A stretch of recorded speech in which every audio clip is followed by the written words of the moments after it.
And you'll see my hand shaking and my voice shakes a lot. I'm not afraid of you. I have familial tremor, and I choose not to take the medications that are suggested so that my brain is clear. So, yeah. Yes, next slide.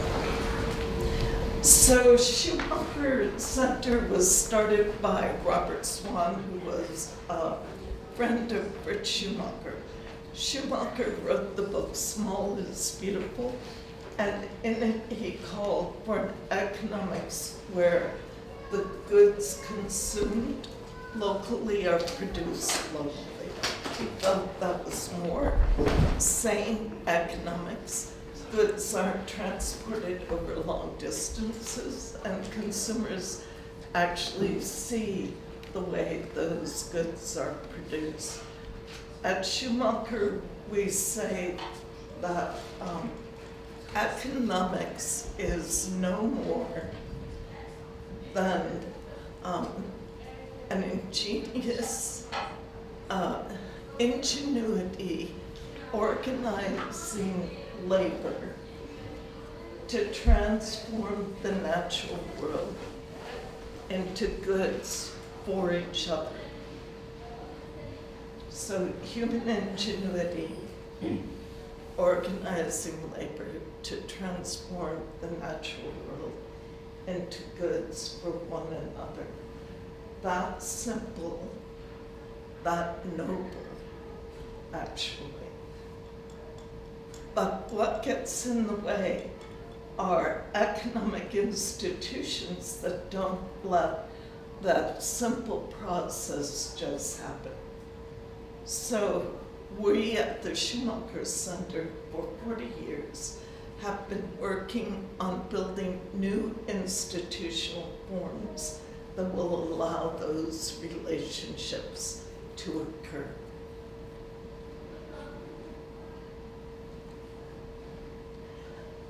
And the first one is around money.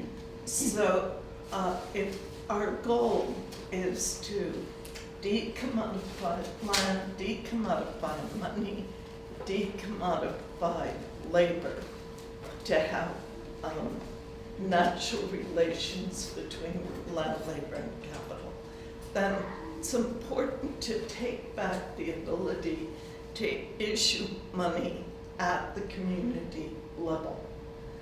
Bob would say that should be with nonprofits, democratically structured, open membership that are the vehicles for issuing that currency.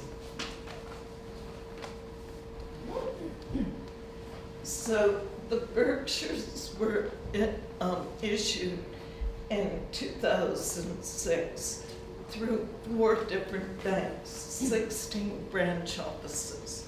So think of it, we have 16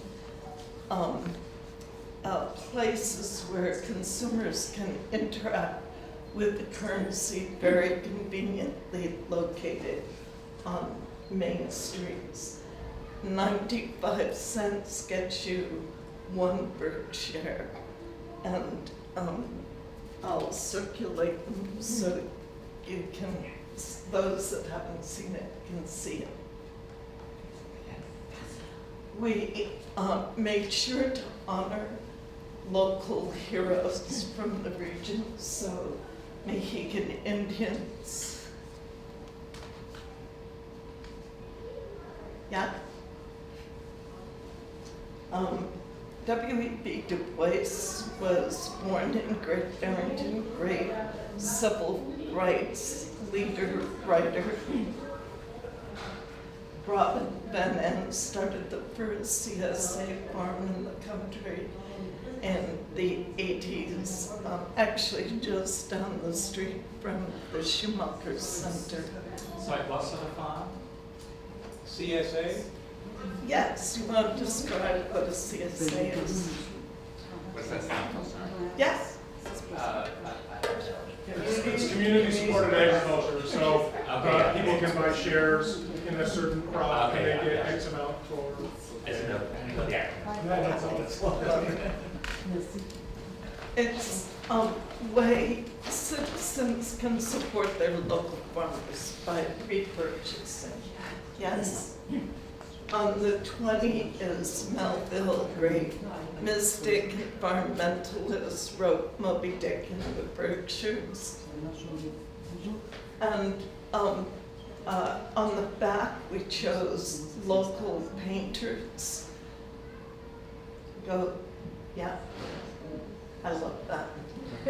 And turnips behind Robin Van Ant's streetscapes. So the Berkshires circulate with 400 different businesses formally, but many other transactions happen informally. You don't have to be signed up to accept Berkshires. My dentist took My dentist took 6,000 Berkshires. Our accountant takes 8,000 Berkshires for the annual return. The contractor who does our driveway, we drive up and pay him 600 Berkshires at a time. So it's not just the retail stores, not just the restaurants, though the Berkshires tend to pool there. And it's a way to show consumer support for our local businesses. But more important, it's the goal is to actually issue loans in Berkshires. At the moment, they're just a very sophisticated buy local program. But our goal is to actually issue the Berkshires at the point of making a loan. Like the banks do, but not through the government, through the community, with goals and criteria set by the community. I want to go back to Jane Jacobs. You're Jane Jacobs, Toronto's Jane Jacobs, deep inspiration for us. She called for creating import replacement businesses. So not more stuff, just smaller production at the local level, right? Genius thinker in that regard. So if we're gonna have a local currency, we need the loans to actually put it out. And what we found is the Berkshires have forgotten how to be a producer region. We're now a service region. So it's got to be up to us, up to citizens of our region, to shape the new businesses that would apply for the loans. And we took the import replacement as the theme and created the phrase community supported industry off of community supported agriculture. Can these Berkshires be changed back into dollars? Or? Yes. So if Maureen takes them for a business that she has, and she can't buy enough items, she can go back to the bank, and 100 Berkshires gets her $95. Mm-hmm. So she's taking a discount when she returns them, but she's not paying a credit card. She's not, it's cash, so she's not chasing down a bill, right? But it gives her an incentive to look for ways to recirculate it. Yeah. Is it an electronic currency as well? No, in Bristol Pound has an electronic currency, but they work with only one bank. Okay. We work with 4 banks, and we don't yet have a system outside of a credit card system that would deal with all 4 banks, and we don't want to just work with one bank. We have 4 good community banks that are good partners on this. But so we're starting what's called community-supported industry, getting groups of people together, seniors, Rotary clubs, and ask them, what are we using in the virtues that we're not making here? And how can we get together to create the circumstances for that business to be here? So we actually started entry to entrepreneurship course with young people to train them in doing business plans around import replacement businesses. This is our one of our local bankers who's teaching the course. It's crowdsourced. I mean, it's the Rotary Club, the Kiwanis Club, the accountants, the lawyers, the bankers who are coming in to teach these students, being the mentors for them. The businesses that are there being mentors for the next generation. Yeah. But all enterprise needs land. Land for the homes of the workers, land for the retail shops, land for the new manufacturing, land for ecological restoration, land for all the various activities that makes up a small community. And what we're finding is a never widening gap, wealth gap, of course, in this country, but also extremely in the US, and with it, a broad gap in access to land. So we're really interested in creating a new economy. We're going to have to find ways to broaden access to land. Actually, stay back on that. Yeah. Bob Swan, who started the Schumacher Center, was the CEO during World War II, spent 2.5 years in a federal prison because he wouldn't go to war.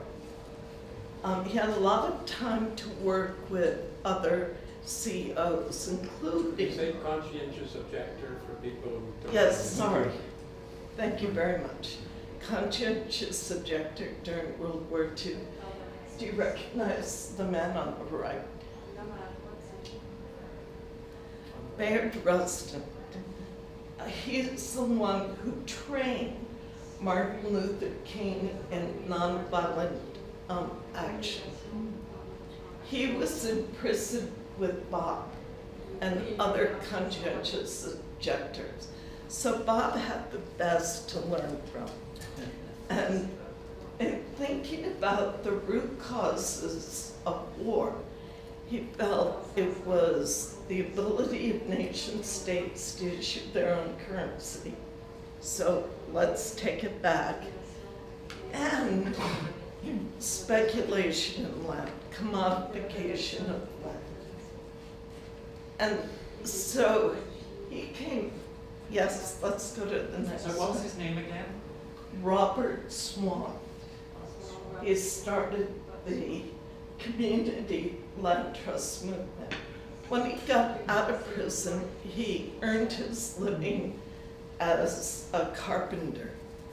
So he was known in both the peace movement and the anti-war movement as a carpenter. And when the black churches were bombed in the rural South, Bob was called down to organized black-white crews in the rebuilding. There he met Slater King. Slater King was active in the Albany movement. And Slater King informed Bob, or made Bob aware of how African Americans were systematically kept from having access to land, and what might they do about it.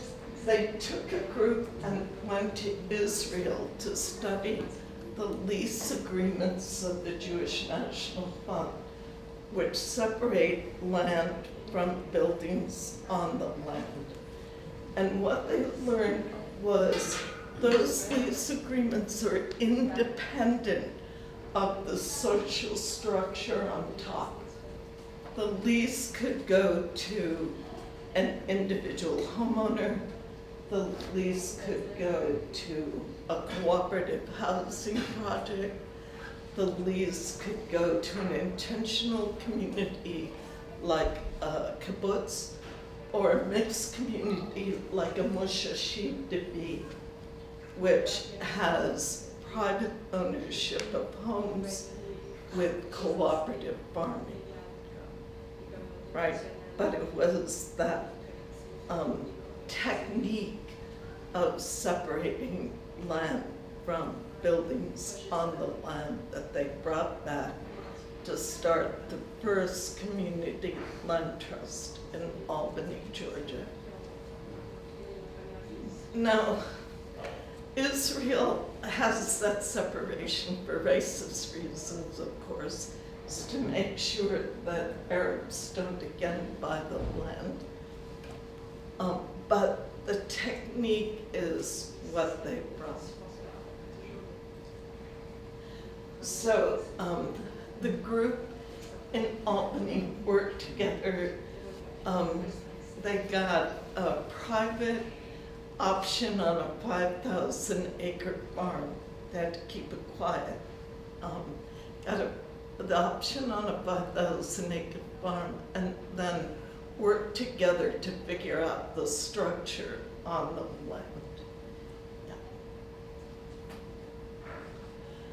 Yeah. There are now 250 CLTs, community land trusts, in the U.S. Dudley Street Neighborhood Initiative. COP? CLT, Community Land Trust, in the U.S. Dudley Street was one of the first, a depressed area of Boston. There was a lot of dumping at night, abandoned lots, dumping by just garbage trucks coming in.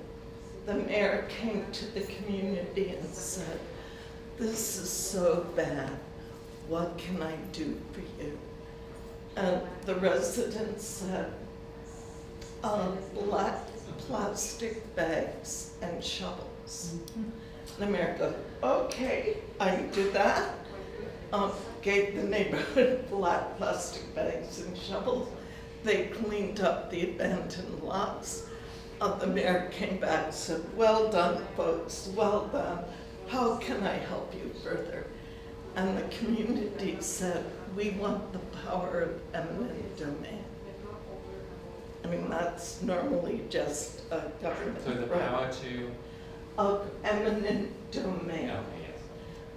So the neighborhood took ownership of the abandoned lots and converted it into a community land trust where the neighborhood decided the type of development that they wanted. No higher than 3 stories, because that was typical of the neighborhood. Greenhouses, pizza shops, and a lot of housing. They're going strong, they're very inspirational. What year was that? That was early 80s, late 70s, early 80s. Where was it? It's in Boston, in the Roxbury area of Boston. Yeah. But there are also the application on Martha's Vineyard, where prices in this island community are huge, so that it's become very obvious the need for affordable housing. The nurses can't afford to live on the island, so they have to bury in. Well, that makes the island very vulnerable in a disaster. So Island Housing Trust has cooperated with local, what are known as anchor institutions. The hospital wants housing for the nurses and doctors, but they don't want to manage it. So they help with the financing to create the housing. And that's Bob Swan in Great Barrington. In a rural area, we built 18 units clustered on 21 acres without any state or government funds. We turned to our second and third home community and asked them to help with the finance for people who are getting their first homes. Yeah. Just what sort of size are these homes? Are they like tiny, or are they good No. size, or yeah? 1,300 square feet.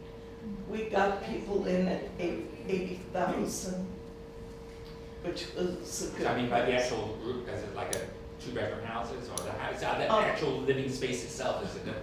Yeah. Or is it just sort of a small area, small level? 3 bedrooms, 2.5 baths, Yeah. cathedral ceiling, living room, Yeah. stick built.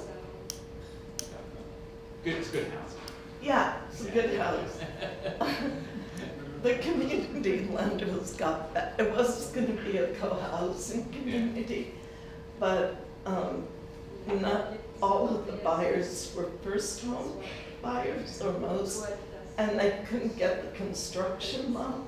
Okay. So community lenders kind of backed into this project, which meant I was the developer, so I got to choose the rugs and the tile and the paint, and I made sure I wanted to live there too. The first property of the community land trust is a 10-acre site where I have my home, the Schumacher offices are there, and 3 other homes. So, yeah.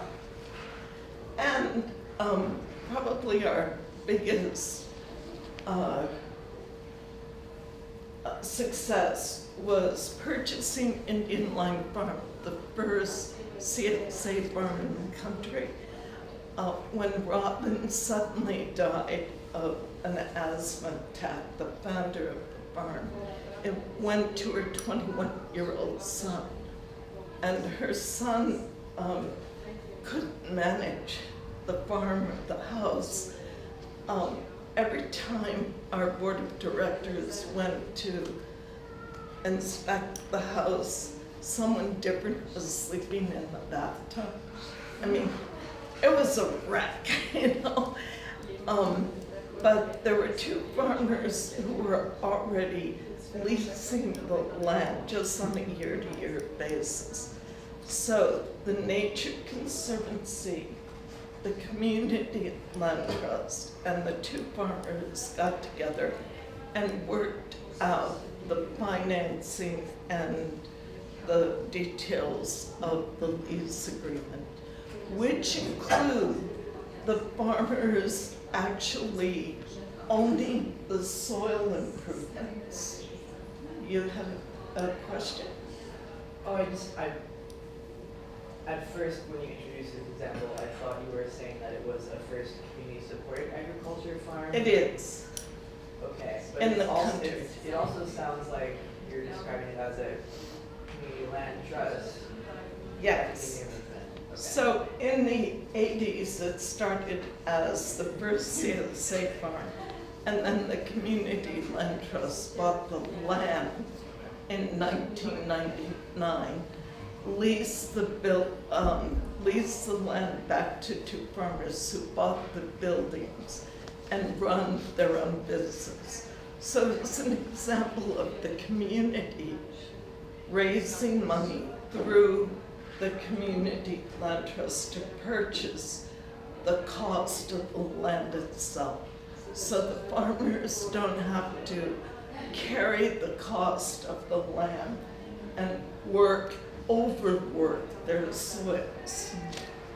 Yeah. And this is through the community land trust in Great Barrington. Yes, Berkshire Community Land Trust, which owns 3 parcels. The one you just saw where I live. Yeah. And that's Robin in the early days with the CSA. Yeah. So that Robin was a part of the organization before? Robin started the first CSA farm, which was just her farm. Okay. But she worked with the Schumacher Center. I mean, I'm telling the short story here. All right, there was a connection there. Yeah. We helped her actually create the CSA farm around our office table, same table where the lease agreements came. Yeah. Let's go to the next one. So, what we're concerned about is that since the 60s, when Bob started the community land trust movement, there are only 250 community land trusts. That nowhere meets the need. Huge need right now to broaden distribution and access to land. It's pressing at our borders. It's gonna happen. It's coming up from within. It's gonna happen. There's either gonna be a voluntary transfer and redistribution of land, or there's gonna be a tick.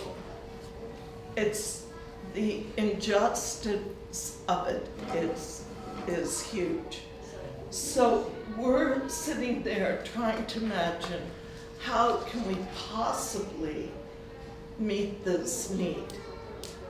And we came up with the idea that there really needs to be a broad gifting of land, of working lands into a commons. No more just federal, state financing. We're gonna have to turn to the goodwill of people gifting land. And so we started what we call the Global Alliance for Land Commons. And it's partly why I'm here, to meet with Community Land Trust Network that's meeting next door.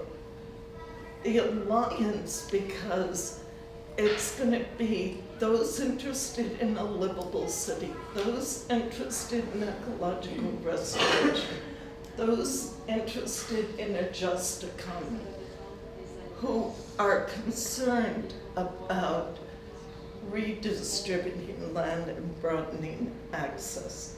It's not just community land trust advocates. We all of us in the new economy, all of us looking for remediation to the climate change, have got to be interested in moving lands into a commons. Community land trust is democratically based, regionally based, voluntary, fair management. So we'd like to see donations of working land to community land trusts be as common as donations of ecologically sensitive land to conservation lenders, right? Philanthropists understand donations of their pristine forests to conservation lenders. We've got to make it clear that it would be a sound transfer to community land trust. And I'm coming to urge you to do that. In January, I went to England to learn about the community land trust movement there. Since 2009, they already have 300 community land trusts. And I said to their director, how did you do it? And he said, it's happening in the rural areas. And the state owner will see their village dwindling and will say, you know what? I've got 5 acres. And that offer gets citizens together to create a community land trust. They build the housing. And then they're sitting there organized and go, what about the pub? The pub's failing. Wonder if we buy the pub, take the land value out, sell it to a new entrepreneur who doesn't have to pay the cost of the land, just the building. We got a pub.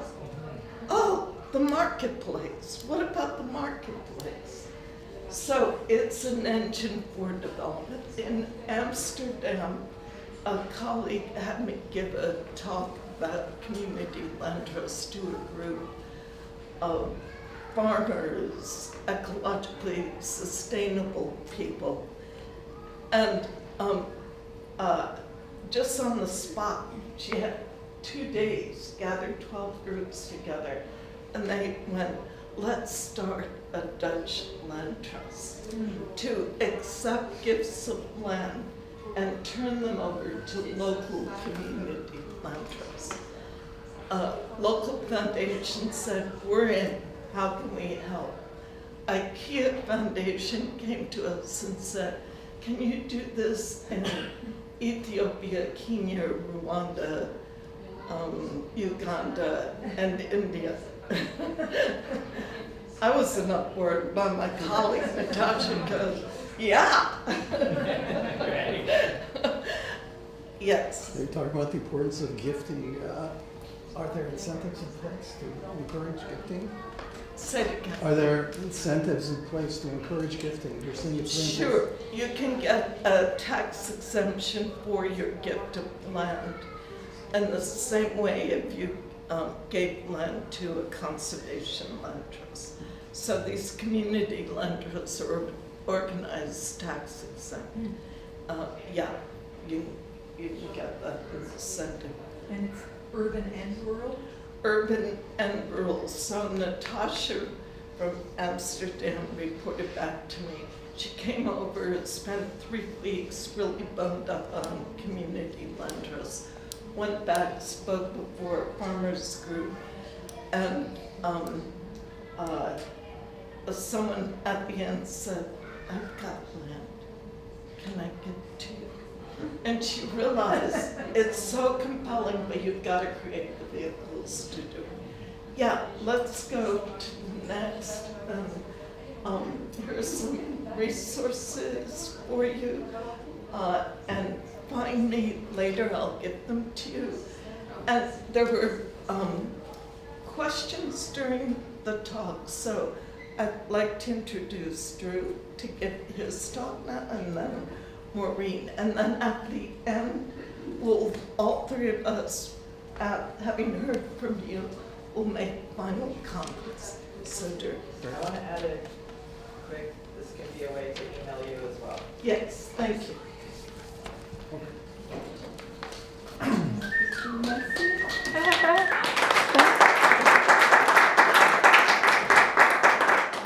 Dru, are you, I have a PowerPoint, and it's at the, I'm just going to tell you because it's easier.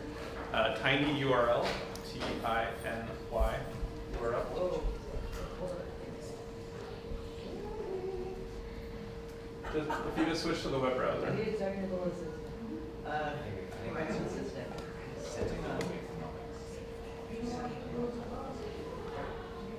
Yeah, there you go. So tinyurl.com Yes. /Dru, D-R-U, 2019. And that should do it.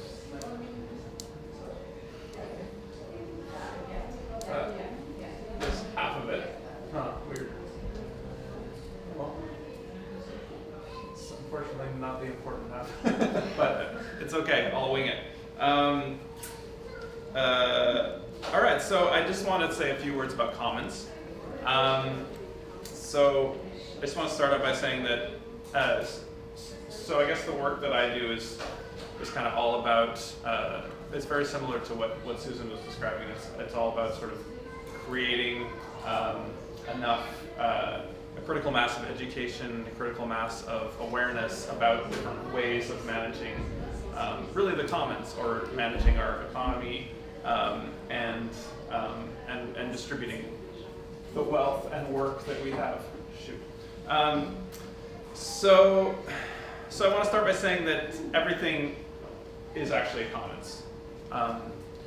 Whether it's really a question of whether it's well managed or not. We can't actually escape the fact that we're interrelated, that everything that we do has an effect on everything else. We live on, I think we're more aware now than probably we ever have been in human history that we live on one planet, it has one atmosphere, and we have to take care of it together. So the diagram that I wanted to put up there, which I'm actually just gonna do it because it's really simple.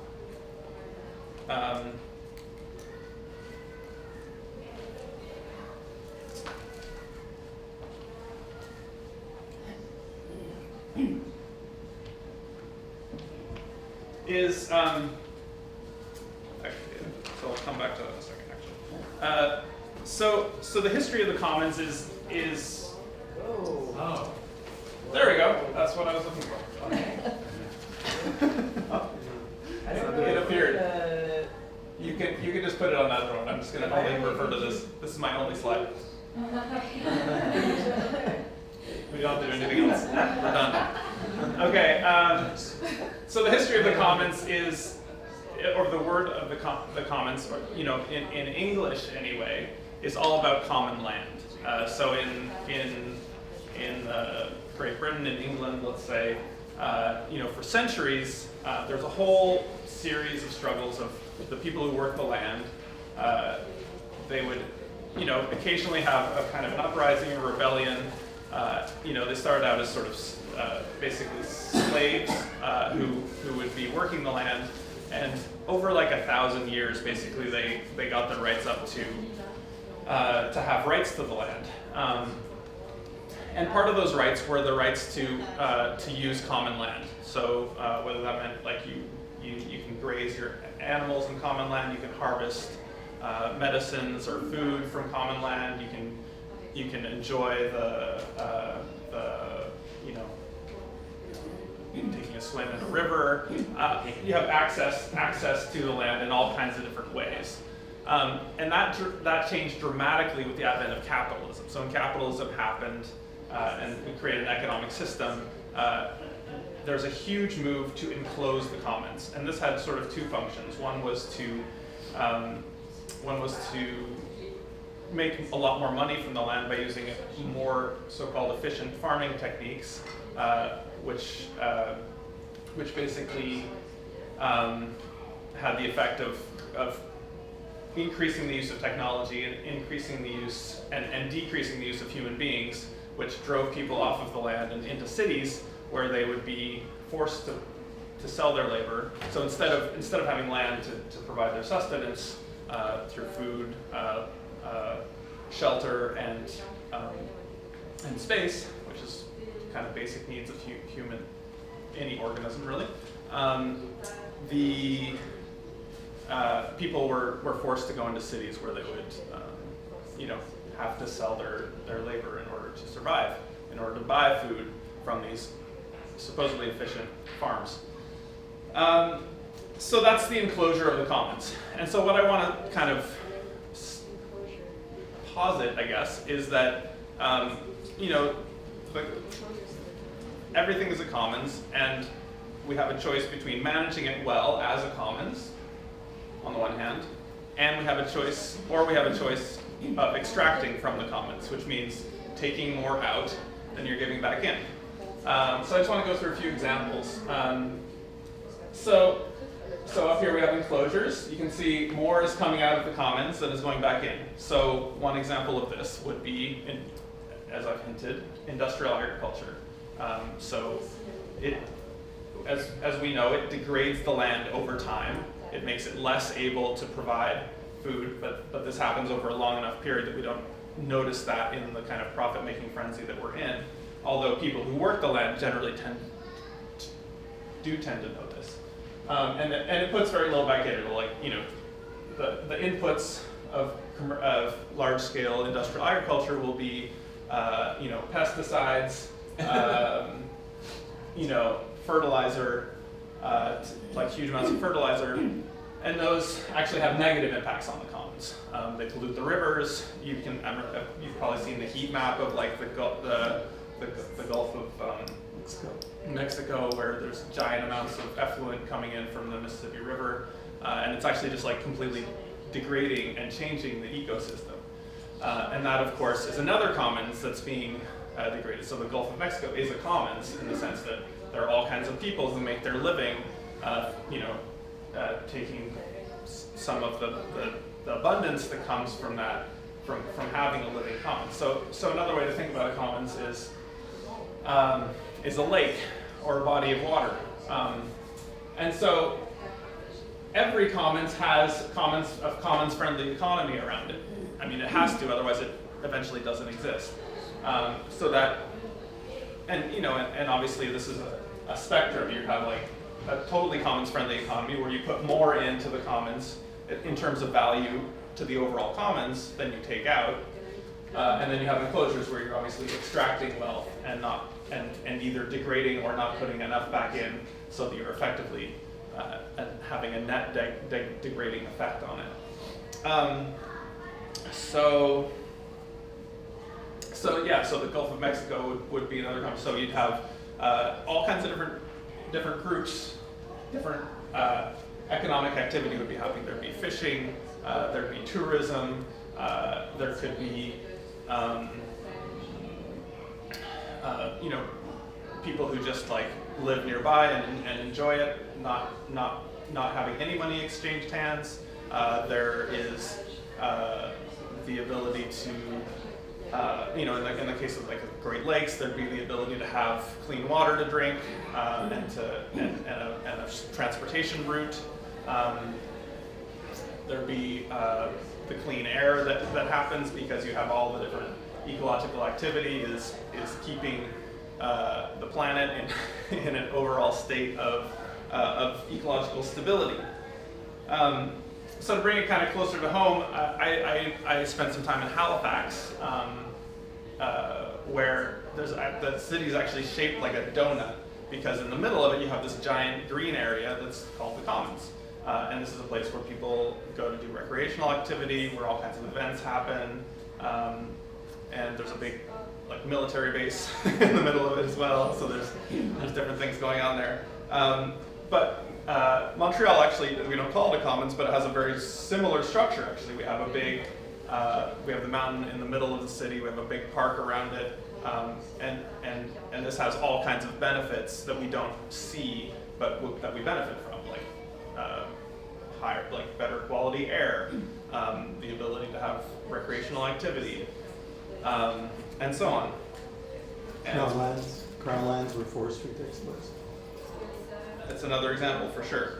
That gets into the whole issue of what's crown land versus indigenous land and so on. And that's another great example. In just a few hours north of here, you get into these vast areas where indigenous people have been taking care of the land very far on the commons-friendly spectrum in the sense that they make sure that they have a whole set of the whole cultural practice and a whole language that's actually all based on the premise that you give back more than you take away, so that you can continue to benefit from the abundance that the land provides.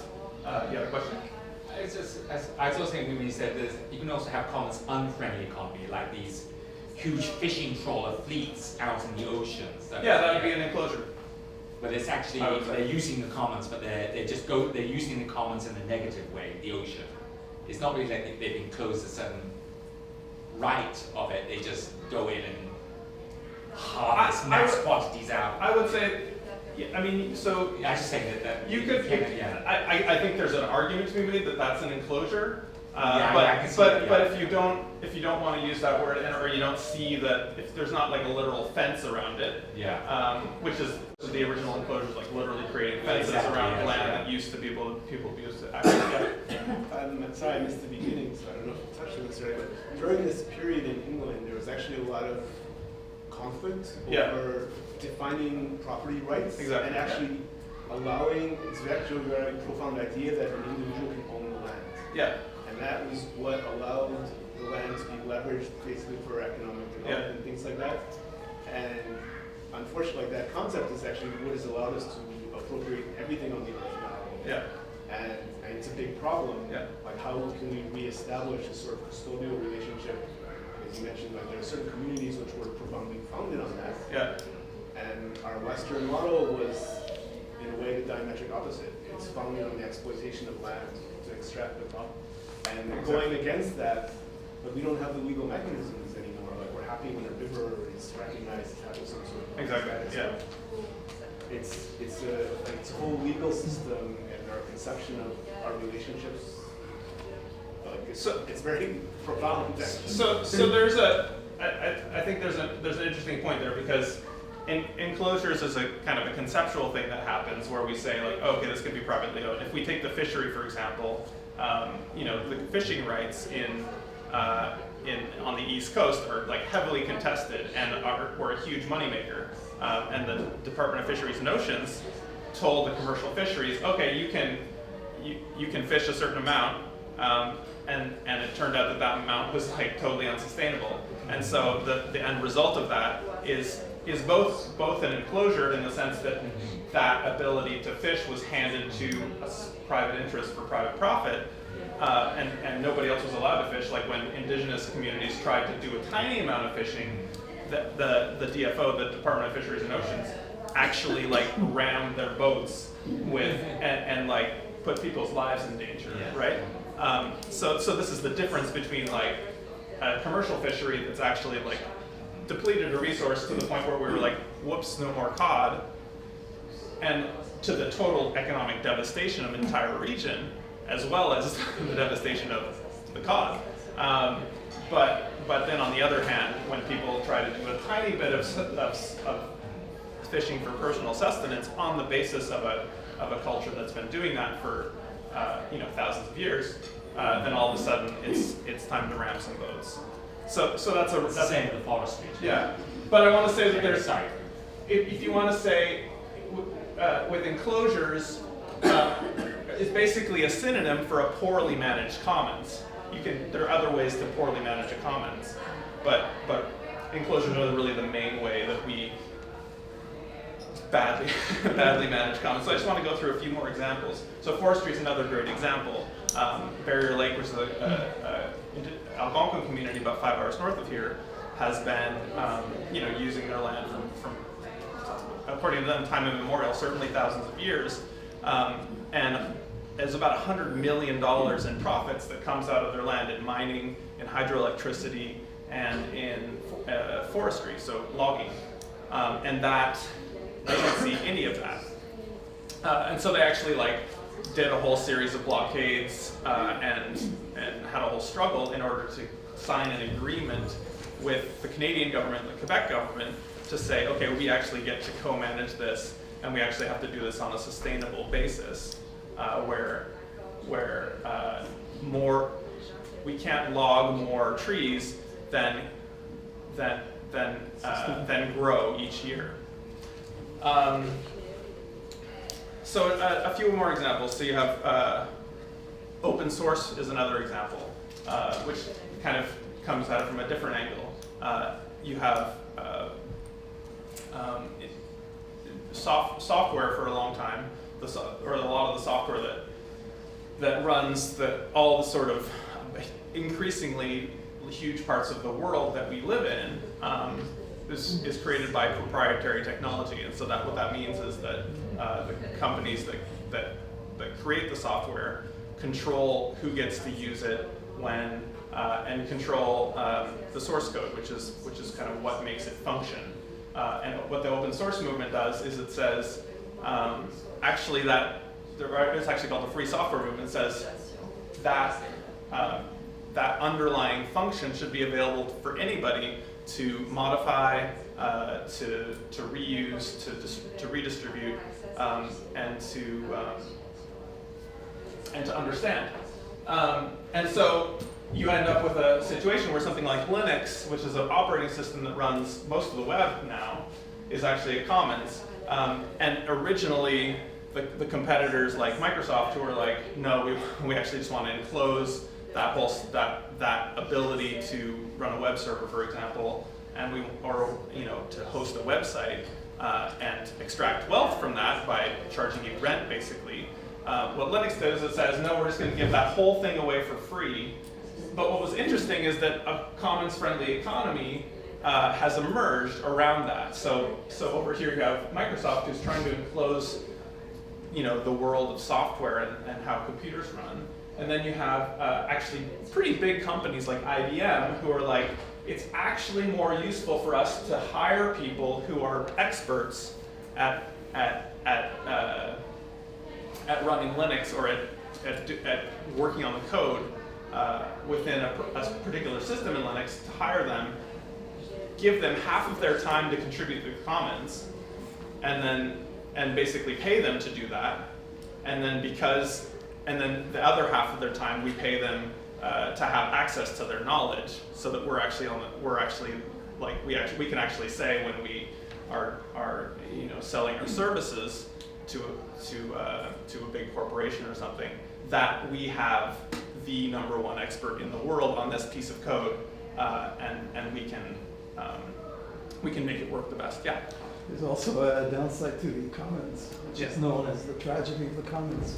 Nobody owns the commons. I'm Nobody's really glad you brought that up. Nobody's taking care of it. So the tragedy of the commons was a story that was told in the 18th century as a sort of a way to retroactively justify the enclosure of the commons, because and there's this whole thing about good fences make good neighbors. We need to enclose the commons because and so the basic story of the tragedy of the commons is that if you have common land, let's say you have a big field and you have a bunch of different peasants or people who work the land who are around that field, and they can graze their sheep or their livestock in that field instead of grazing it on their own land or in addition to. And the idea is that if they all do that, then you have a collapse of the common area because it gets overgrazed. So that's the idea. But people like Elinor Ostrom, who's an economist, a Nobel Prize winning economist, actually went into this and said, like, wait a second, that's not the tragedy of the commons, that's not inherent to the commons, that's the tragedy of the poorly managed commons. And what she found, and what many other researchers have found, is that commons do get managed well, and there are all kinds of systems that get created by communities to manage their commons. And so this happens through the creation of social norms. It happens through the creation of different consequences that people can expect. So, like, they're an example of crab. People who fish crab in Basque Country. There's actually, like, if they start taking out more than the social norm sort of decrees, the kind of method of managing the commons decrees, then they can expect to have their boats sabotaged. These are just kind of the kind of expectations that people can have. So this is like a self-managed system where people, where it's like a decentralized enforcement, you can also have, governments can also manage the commons well, or there are different mediating ways in which we can say, okay, we're going to find a way to manage the commons. So I want to just go through a few more examples and then stop. So the climate is a commons. As I think I mentioned before, and we all benefit from having air to breathe and having a planet that's at a very specific average temperature overall. And as we know, if that goes up by a couple degrees, it can actually be pretty catastrophic for human life and our ability to sustain the significant number of human lives that we have on the planet, but also just life in general. Like it can very quickly spiral out of control. And so this is the commons that we all need to be concerned with managing well. And right now we're managing it very poorly. We're degrading it in the sense that we're pumping huge amounts of carbon dioxide into it, and we're not, and we can't basically. So there's a commons management issue there as well. And then I kind of bring it back locally. I want to talk about neighborhoods. I think Susan touched on this a little bit, but neighborhoods, what makes a neighborhood valuable, and what makes it desirable to live in? We would have, real estate developers would have us believe that it's real estate developers who make it valuable and get to benefit from that. But in fact, when somebody wants to move to a particular neighborhood because it's a nice place to live, or it's trendy, or whatever, or there are artists there or not, that value is actually also a commons in the sense that there's people who are either contributing more to it or the people who are taking away from it. So we can see the kind of vital life of a neighborhood, or the vitality of a neighborhood is something that's created by the people who live there collectively, through economic activity, through the way they are, through the kind of the cultural and social fabric that gets created through the aggregate of the relationships of the people in that neighborhood, through the communal institutions, through the artistic activity that they support, through the way that they treat their common areas. All these things have an impact. And then extraction happens, or enclosure happens, when banks and real estate developers say, oh, great, because we have private property, basically what private property means is that the person with the most money gets to make the decisions about how something is managed. And unfortunately, the people with the most money in our society tend to be the people who are the least scrupulous about properly managing the commons, and as a result, have more money than everyone else. And so we end up with this kind of feedback loop of the kind of most culturally degraded people end up with the most control and end up in charge of the management of the commons. So this is a problem, and I think this is what this conference fundamentally is about. I'm not sure how much time I have. So I guess what I want to say is that gentrification is a form of enclosure. I just want to take 2 minutes just to do a quick exercise, and then I'll hand it over to Maureen.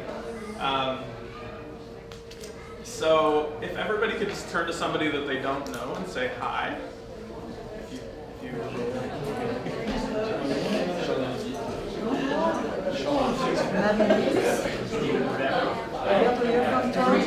Okay, so now that you've said hi, I just want you to 2 seconds. I just need your attention for 2 seconds. So I just want you to pick a commons, each of you, and just take a minute. So one of you is going to be the commons that you picked, and one of you is going to be the enclosing, capitalist landlord that wants to profit from that commons and extract wealth from it. And so it's gonna go real quick. It's gonna be like very quick description of what the commons is, like literally like a couple sentences, and then so that's one person's role. And then the second person's role is to say, here's how I'm gonna exploit that and extract wealth from that. And that's gonna be pretty quick as well. It's just gonna be a really quick back and forth. And then the commons gets to respond. How am I going to resist this enclosure that's happening? That's trickier. This is your challenge. So you have like 3 minutes. Very quick, just go. I guess you want me to comment. You have a lot of experience. Okay, I'll be a capitalist. Well, I have a lot of experience, but I really so I want to develop this piece of land. Why shouldn't I do it? With the money to buy the land. It's in a city, Pittsfield.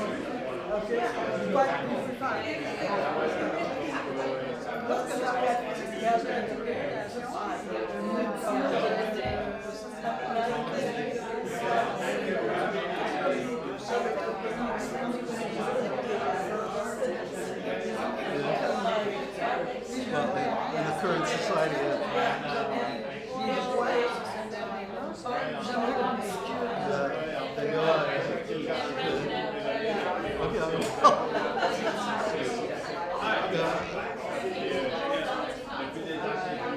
I mean, why? What would be the argument against the private developer not going in? I mean, you're making it too easy. Making it too easy. You know, okay, citizens are lazy and we're not aware enough to do something. Yeah, but that's kind of like a depressing argument. Or resigned. But why shouldn't private capital develop the land versus? Alright, we should be defending the commons right now. So defend your comments and then we'll come back. And what will you contribute to land trust? What benefits will contribute that I want if it goes to the land trust? How will that make a better situation in the future? 30 seconds. Okay, so when the land trust gets it, does it sign some covenant that this land forever?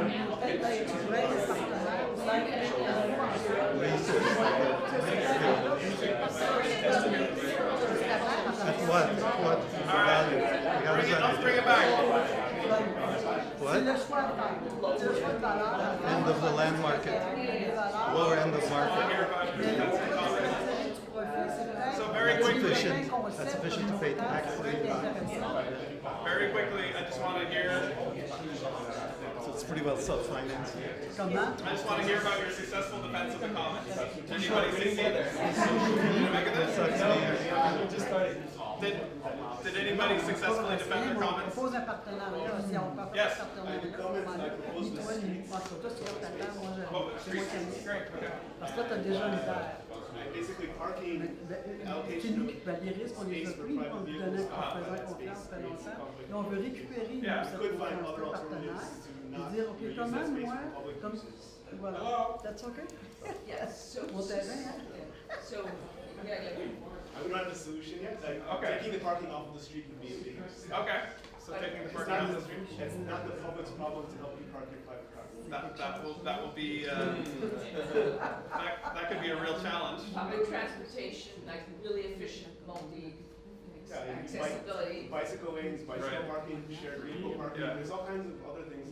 Given that people, I mean, this is the interrelated issue where like, people have to drive cars, and so, are forced to a certain extent to drive cars. Well, we created the environment. Exactly, and that's because there's not enough public transportation and so on. So, that's cool. Okay, anyone else? Did anyone else defend the commons? How'd it go? Yeah. What's exercise?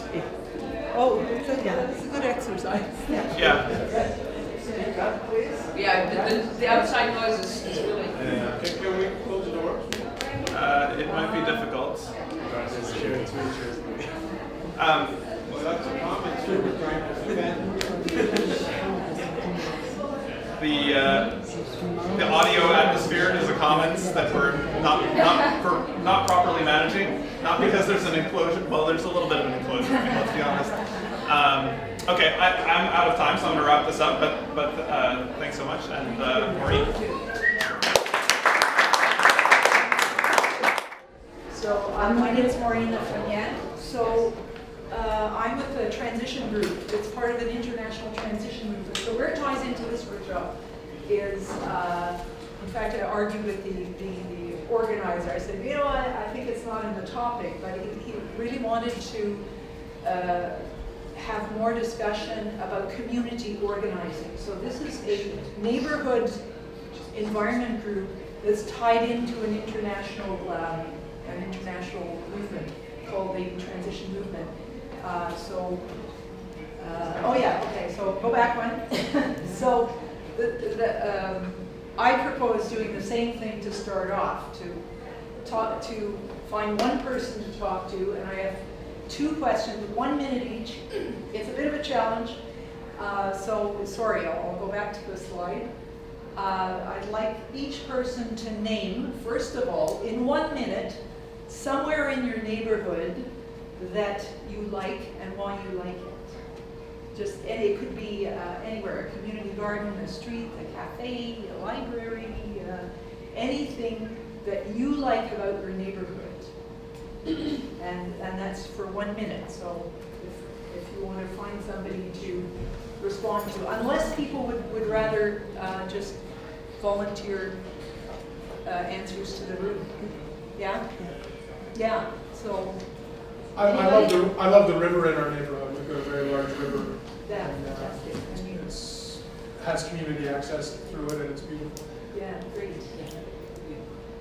More water, yeah, right next to the St. Lawrence. So it's like the park there that's 18 kilometers long, like that is, Yeah, you know, water, what do you know about reflections, animals, green space. It's got all of that. Yeah. Anybody else?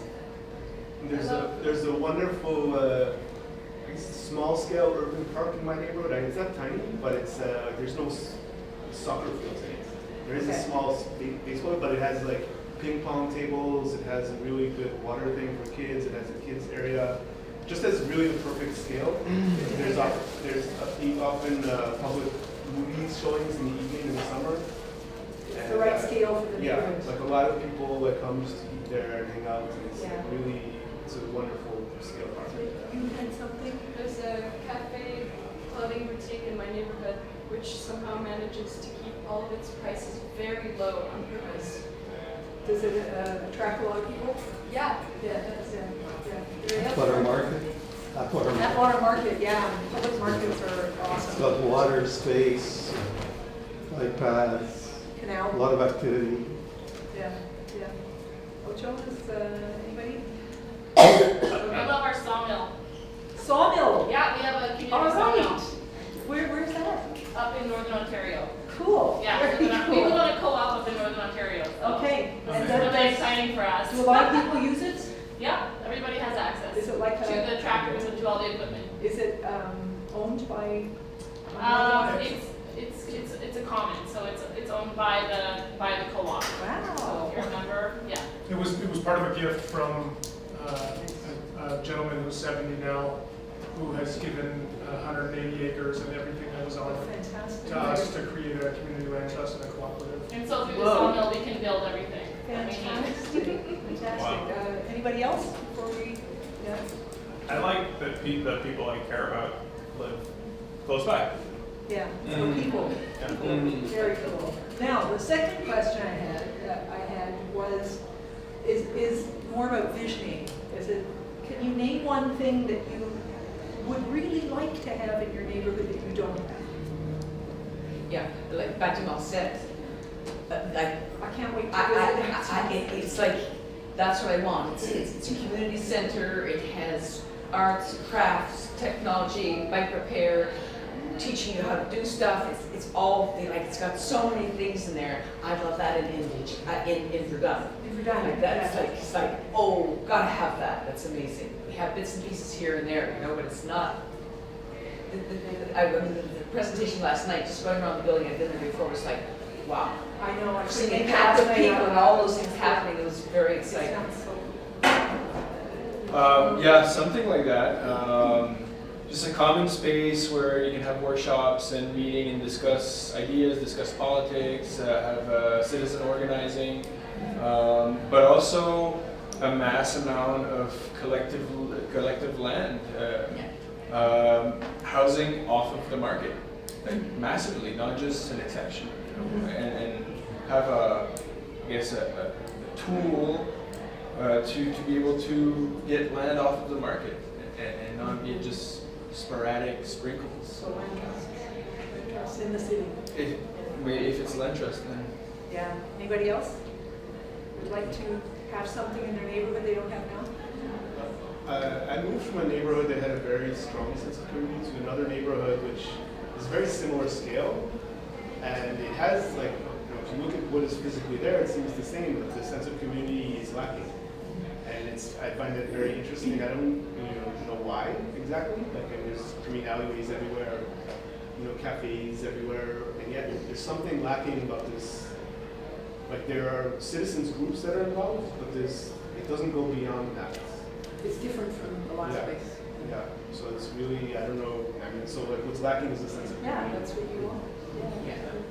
Now I live like on the border between and Plain. It's a great neighborhood. Yeah, but it's weird. I don't know what's missing, but. Did somebody else have something else to Just better green space. A lot of the green space seems a bit of an afterthought sometimes, and it's not. Not necessarily They nice always, and it's sort of right next to I live not too far from the canal. But my side of the canal is right next to St. Patrick's, so it's like you've got a busy street, a little bit of green in the canal, So it's just a better sense of being perhaps more in nature, in the city, and it's also even in small cities. Okay. Or calm places. Are you in the city? Yeah. And maybe also a place where we can gather in the winter. And we love is the pressure of bikes.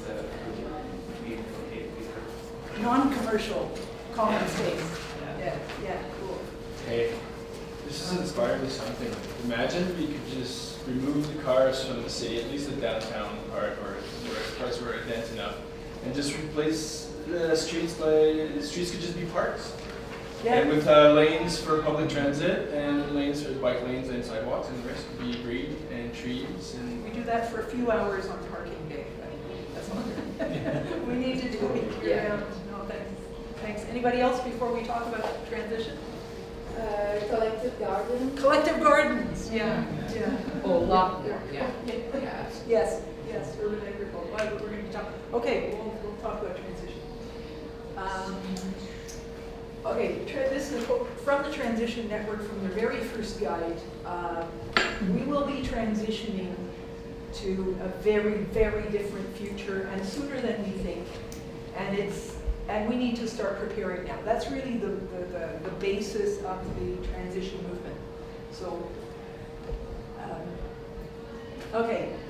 The transition movement started around 2005 when I like to say peak oil met permaculture, and then there was a permaculture course in Ireland taught by Rob Hopkins, the founder of the transition movement. And I don't want to explain permaculture if everybody knows it, but it's a set of design principles applied to nature and human habitation that follow the principles of nature, really, and it's based on the ethics of protecting the planet, caring for people, and sharing fairly. Peak oil is about that we've used up probably half of everything that has ever been discovered in the world in terms of liquid fossil fuels, and that from here on, even though demand may increase, the availability is going to go down. So we're going to have to live very, very differently. And where this permaculture group, this class, in fact, there were young students, had presentations about Picoa. They were a bit freaked out by it, in fact, and they said, well, what do we do with this knowledge? And so they got the whole community of Kinsale and the South of Ireland together, and they made an energy descent plan. So what's going to happen for 30 years, and how much energy are we going to have to survive on by then, and what's our community going to look like? What's our school system going to look like? What's our healthcare system going to be? What kind of jobs are we going to be working at? What's our economy going to be like? So, next slide.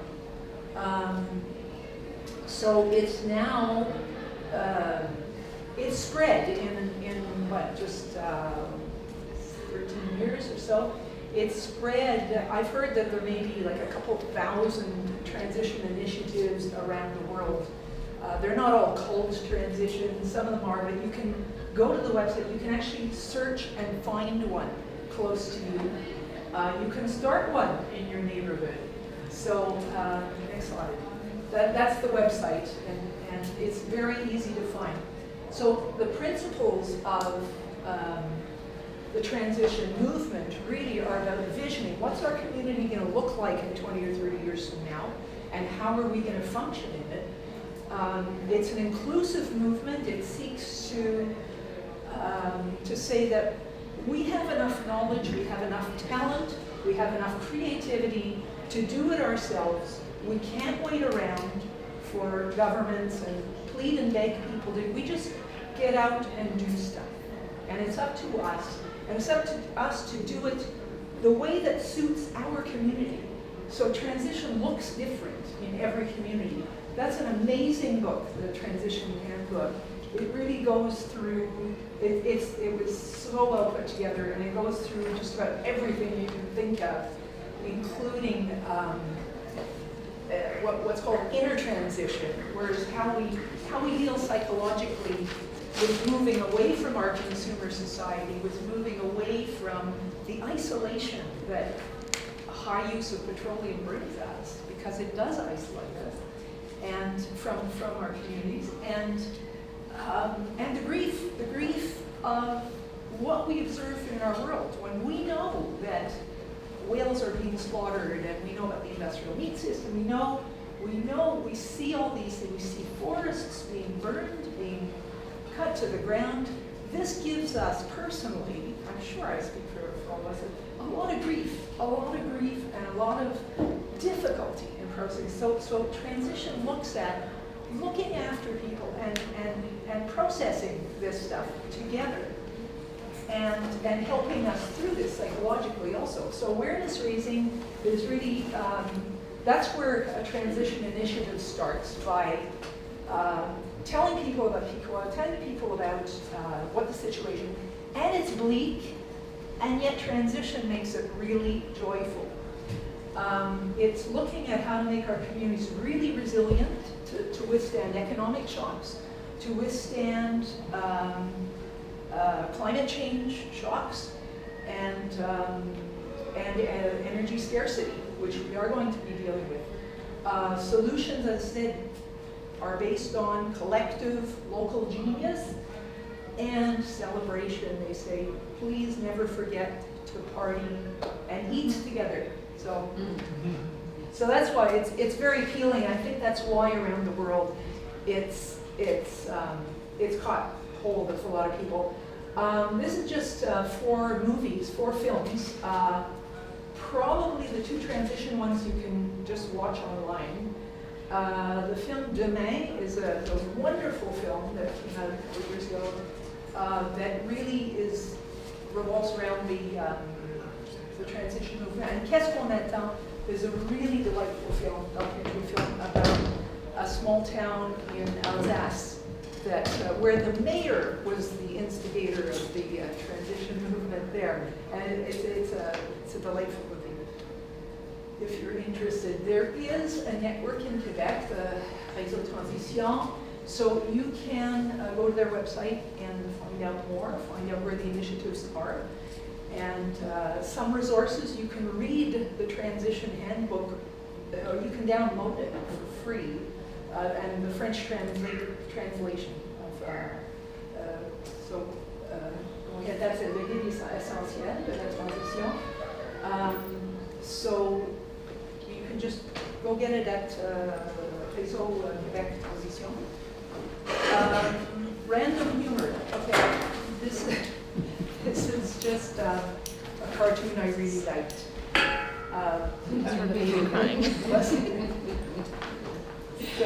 So I'm just going to situate where we are. We're in like the bottom part of that rim, which is part of the arrondissement, the borough of Côte-Nez-Jean-Lévis. And so we're mostly just doing projects in the NDG neighborhood. Go next. So we started getting together and organizing in 2012. We eventually legally became a solidarity cooperative, and we just voted this year to disband the cooperative because the original vision was that we're hoping to get a space, to rent or buy a space, and we were working towards this in the neighborhood where we could have our workshops and various things, and that a solidarity co-op structure would allow us to have workers and worker members and supporting members to help finance and to help actually start cottage businesses, you know, like food preservation, whatever. In the end, we were much more successful at using other people's spaces and presenting skill sharing workshops, and that's what really that people seem to appreciate in the community. They wanted to learn, and Steve, you've given workshops for us. Yeah. People wanted to learn how to make their own bread, make their own kombucha, preserve the food at home, and skill sharing is a really important part of the transition principles because it's really that it's up to us to give ourselves the tools that we're going to need in a few years. So that means having to know how to repair things, how to survive, how to grow our own food, preserve our own food, and prepare it. So so we're now we're not even officially a not-for-profit. We're just a community group.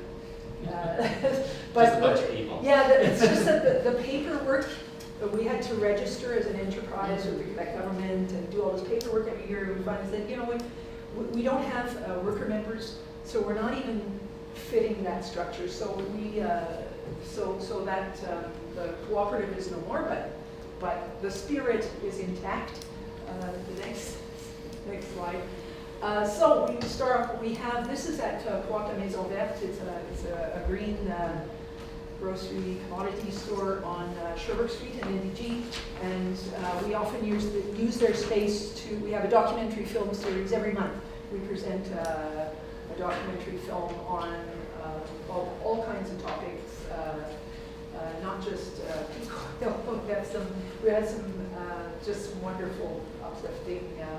In fact we showed there's a film showing this weekend about I can't remember the name of it, and it's about land trusts, and we showed that a few months ago. And one of the last ones was the true cost, so it's all about the clothing industry and the impacts. Next. We've had various events in the neighborhood, like stuff swaps, where you say just bring stuff you don't need, leave something, take something, and it's popular. People really like it. We're not doing as many because some other groups in the community are doing them, so that's fine. Skill share workshops. There's sourdough bread, kombucha making, fermentation. Next. Build your own rocket stove, make your own soap, and this is herbal medicinals. So, yeah, that's just another canning workshop. This is, I think, an inner transition. It was not a yoga class, but it was something else that could be there. That's when, that other photo is when our friends from Transition Verdun, or Verdun en Transition, not sure, they came to, we did a bike tour with them and showed them all of our sidewalk gardens. So I have a few garden pictures after. Okay, so we have a book, a permaculture book club. We have a knitting circle. We've got, yeah, that's a nonviolent communication workshop we were doing. Next. And incredible edibles. This is a really important part of our project. It's a very urban, densely built. It's a residential neighborhood, but it's still fairly densely built. And we're trying to bring as much urban agriculture in. We know that we can't feed the neighborhood with it. It's just that people get inspired. They see our gardens and they plant their own gardens in their backyards. Or some people, they will come, and this is part of the incredible, another fantastic movement from the UK, the Incredible Edible Movement, whereas plant food everywhere you can in cities and make it food to share. So people can walk by. It's amazing. I was part of the watering team of one of the gardens, and in a busy commercial district, and we'd set up these plots. And so I would go, it was my turn to water, and I think, okay, I don't have much time, I want to be up. And so I think, okay, I'll be there 20 minutes. And I was there, of course, 2 hours, because people stop, they talk. It's an amazing community building exercise. That just, I don't want to call it an exercise. It's an amazing project because people immediately are attracted to it. They want to know more, they want to check things, they want to sample. The kids love it. Some of them help us plant. It's just, putting a sidewalk garden somewhere is so awesome. And every time I go to water, I'm engaged in conversation with a bunch of people in the community. I'm hearing stories. I'm hearing, there's a woman, an 80-year-old woman, she goes, I'm so happy this garden is here. She got, if I buy a whole head of lettuce, it goes bad before I can use it. And this way I come out, I take 2 leaves, I come back the next day. So we're hearing how people are using it and how much they love it. And okay, so are you here on private land or is that city land? it's city land, and we've gotten permission from the city to do it, and permission from maybe some shop owners who will also maybe either water for us or they'll provide water for our volunteers to water. So this is it. This is on Summerland, and it's right next to the parking lot of a major supermarket. So there's a supermarket, there's a parking lot on that side. This is a very busy street, that's Summerland, around Cavendish. And there's a big Metro grocery store right there. And the manager of the grocery store has been fantastic. Made hoses available to us, and the water, and it's super. So, but we have to, it's a lot of work. It's a lot of work to put those gardens. Oh yeah, there it is. There it is before that's the same space as the previous photo, before those big, beautiful planters were built by volunteers and installed there. And this is people enjoying, this is in front of the fire station, and these are people enjoying herbs from this hugelkultur mound, this garden that we built, and it's very cool. This one, sorry for the resolution, this is so cool. This is a private garden that the owner decided to make into an incredible edible garden. They built up this whole thing themselves. They plant this amazing garden. It's about, I don't know, 30 feet long or something. So it just occupies a section of the sidewalk. And great story, the owner at the end of the season went out and was picking a big bunch of garlic. And she got told off by the police, who saw her removing garlic and said, wait a minute, this is a shared garden. You're not supposed to take that. You're supposed to leave some for other people. And she's trying to explain, well, wait a minute, this is like my garden. No, it's for everybody. And they were telling her off. And then the following week, anyway, she explained that finally they got it. They understood. They said, oh, okay. And then she said there was the following week she was somewhere, and she was about to get a parking ticket. They recognized her, and they didn't give her a parking ticket. anyway, the next that was such a cool story. This is the one that I've been volunteering at watering. Unfortunately, the gardens have been removed without our knowledge, and so we're still working it out and negotiating. But the property is owned by the post office. This is on Sherbrooke Street in NEG, right near like Co-op and Maisonneuve. So we get to use their hoses. Anyway, they're very popular. People really enjoy them. And they've got, we have a tisane garden, like a lettuce garden, and tomato, anyway, all kinds of things to eat. So and it's a busy. Now this is the same space before the gardens went in. This is how we pay for the sidewalk gardens. Is that once a year we just put out the word to people and say, bring us stuff you don't want, donate stuff, and we'll sell it at a big sidewalk garage sale, and it brings in over $1,000 every time. And we build those big. We get the compost and the earth and the wood, and that's how it's paid for. And it's a great community event. People. And it's amazing. People are starting to know transition, and there's just so much support. It's really heartwarming. Great. This is one of our party celebration. This is all of the gardeners, and I'm not the organizer at all of the Incredible Edibles. It's an amazing woman called Jane Bart. She probably took the photo. Anyway, so this is the end of year picnic where all the watering crews can get together in the park and have fun.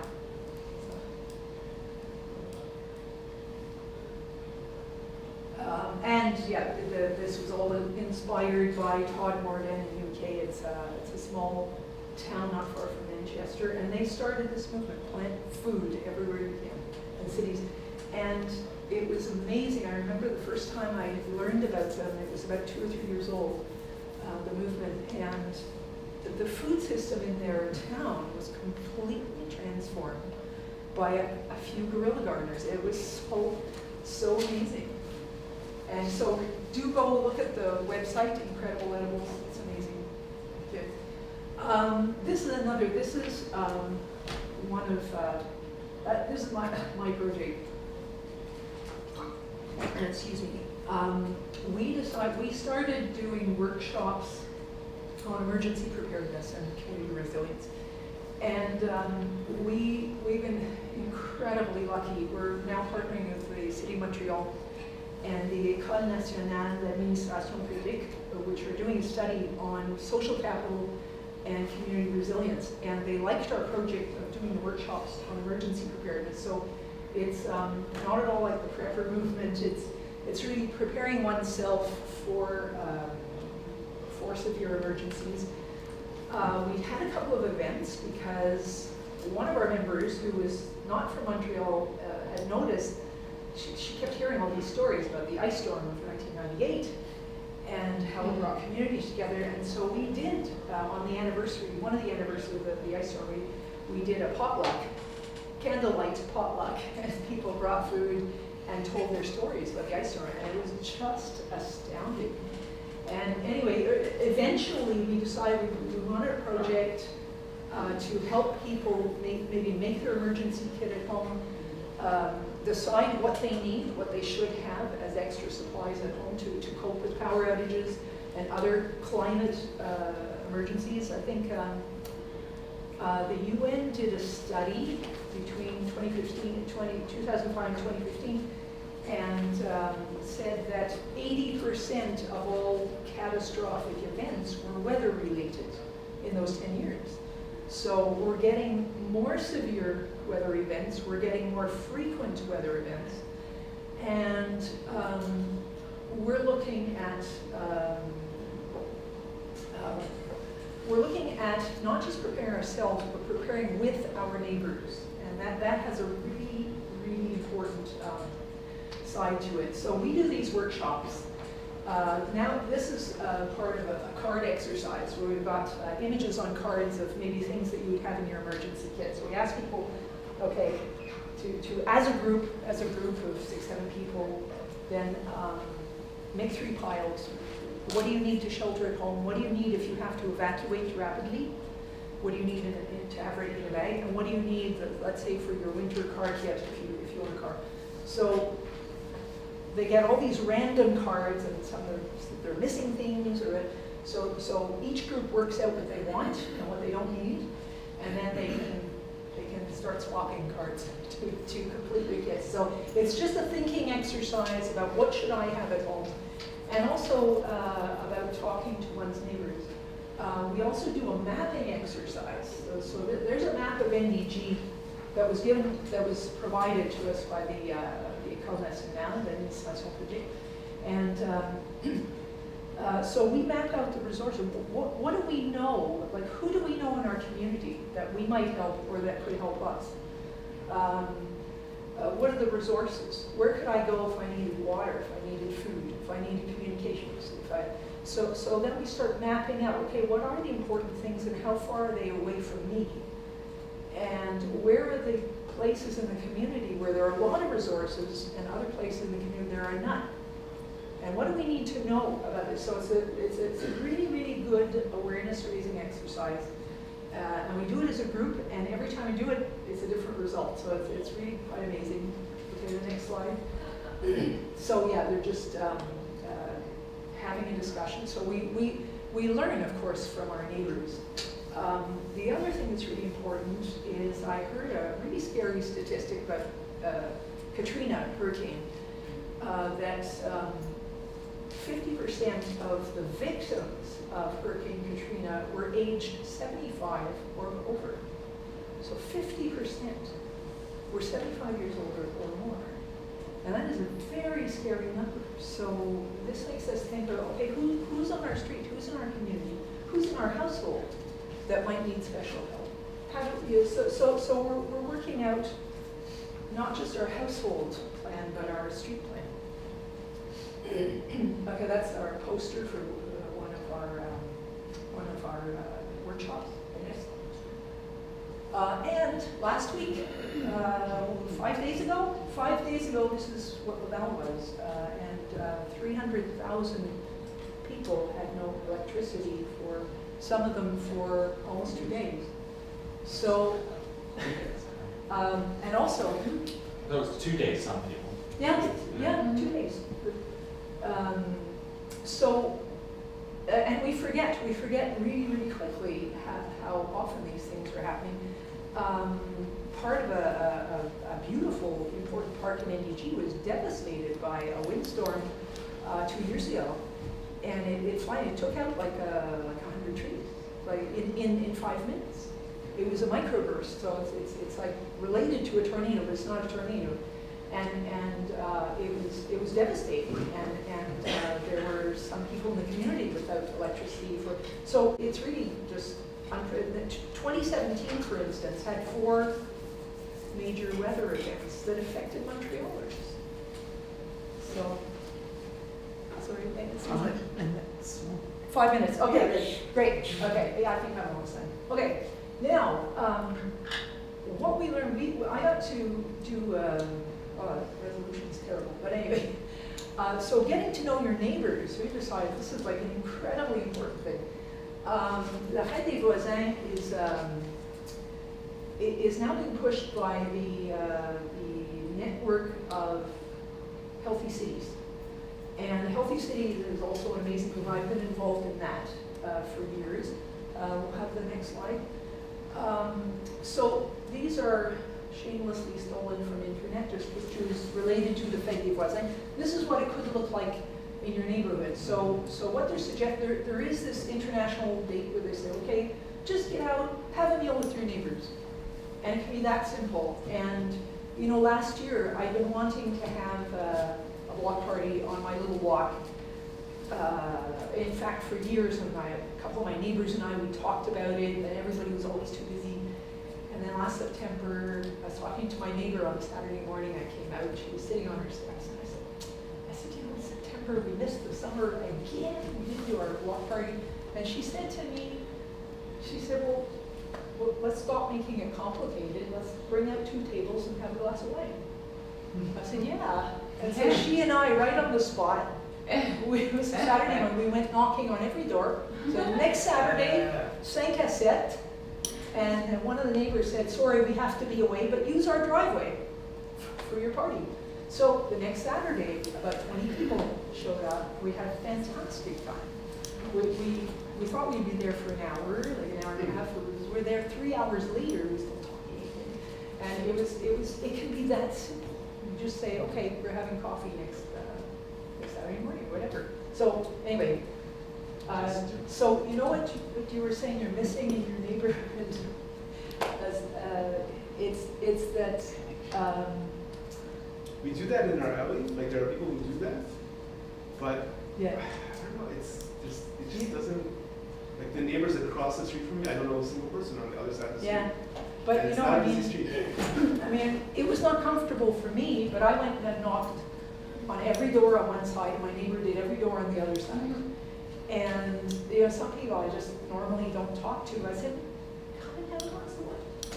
And it's amazing how when you invite, people may show up, and they probably will show up. Yeah. So this is just a little plug for buy local. The localization movement is very tied to transition. And I think I'm done. What happened? Oh yeah, my favorite cartoon ever. So, so yeah, this is why you need to have a glass of wine with your neighbors.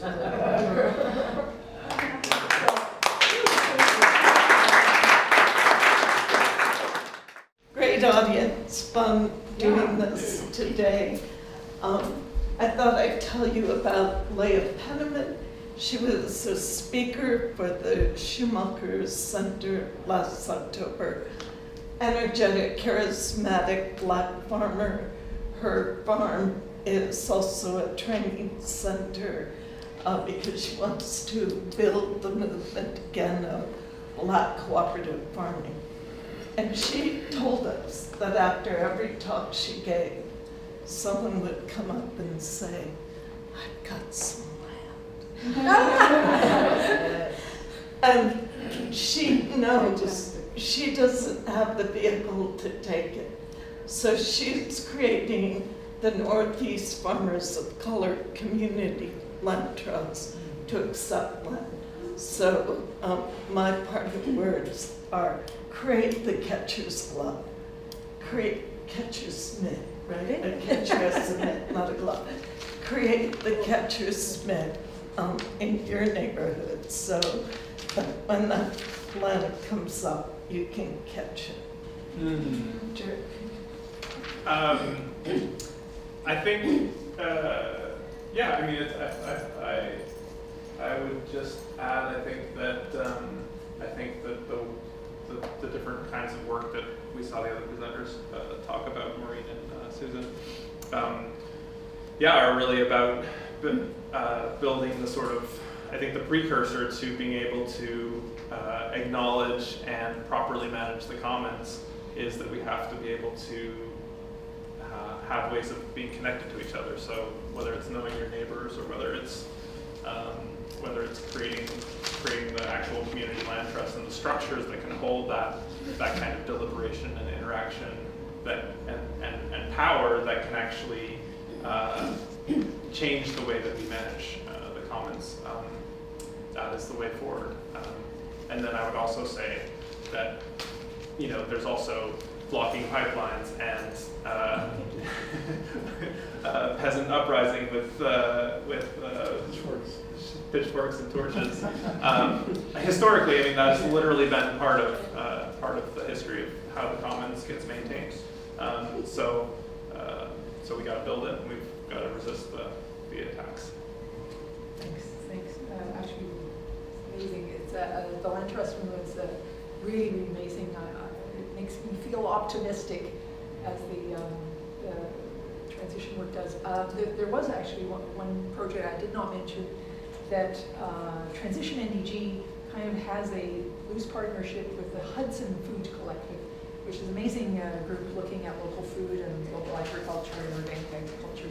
And we were trying to see what kind of partnerships, we were actually talking about helping invest in the land trust, that people from the city have to recognize and work with people in rural areas, and especially farmers and producers. And we did hold a forum and discussion a couple of years ago where we invited farmers in to present to consumers what their issues were. So although we're not working directly in land trust now, we still continue to have an interest in it, and I think it starts with other people, you know, with getting together with other people. Thank you, everyone.